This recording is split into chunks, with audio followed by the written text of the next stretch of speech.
when I go into the studio, the one rule is there are no rules. So whatever I feel like doing, and sometimes I don't know if I'm going down to paint or going down to cry. When I come into the studio, the first thing that I do is light a few candles, just the significance and kind of closeness to fire, a form of energy and a form of life. I think that starts everything when I get down here. I make my way over to my sound bowl space. And these are really important gifts from a friend that helped taught me about vibrations and that we put out into the universe. But I know that it does have a reverb, and I always want that to have a positive impact if possible. I've become comfortable over the past 4 years trying to create spaces that when I come down here, it helps get me through my painting process.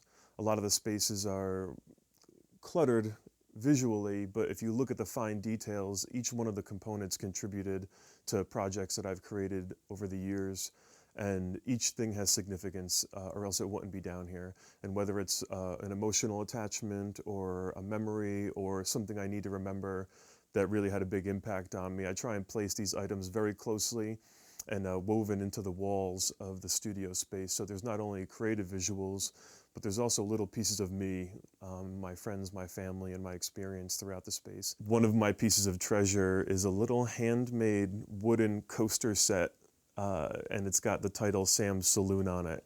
And this came from my great-grandmother, Sylvia Saravasta. This was on her bar when I was a kid.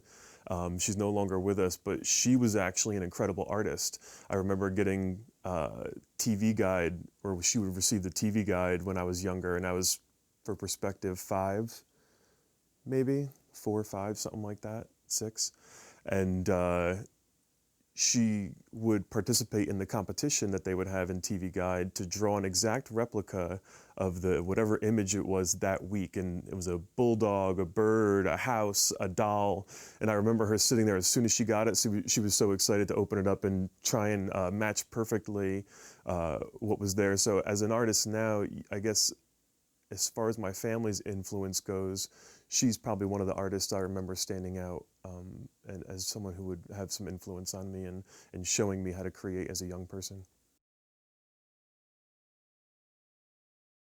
In the studio, I really enjoy painting on musical instruments that are repurposed. I have a lot of drums that I've brought into play, and at first the surface is smooth and the sound is clean, but over time it gathers texture and character, and they can still be played, but they've been given I guess a makeover of sorts with hundreds of colors, and they've been involved in so many different pieces, so it's almost like you're watching music while you're viewing the art, and during the time when I'm creating it, it gives me just some fun visuals and also some places to rest music during my time. Being able to create in my own studio is, as part of my home, is great.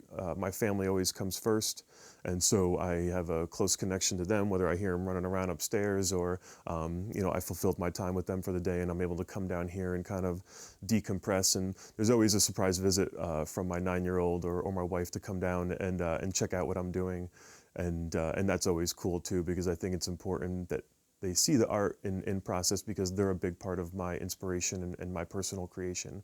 So being afforded that opportunity with the support of my family to create on such a prolific level has been one of the main reasons why I've been able to be successful as an artist, and the support from my friends in the community, but in particular being able to create somewhere where I also have value in the space upstairs with my family is just as much of a studio up there as it is down here. So this is, when I show the world my art, they're seeing not just me, but they're seeing everyone that, has cared or loved for me come out of these paintings.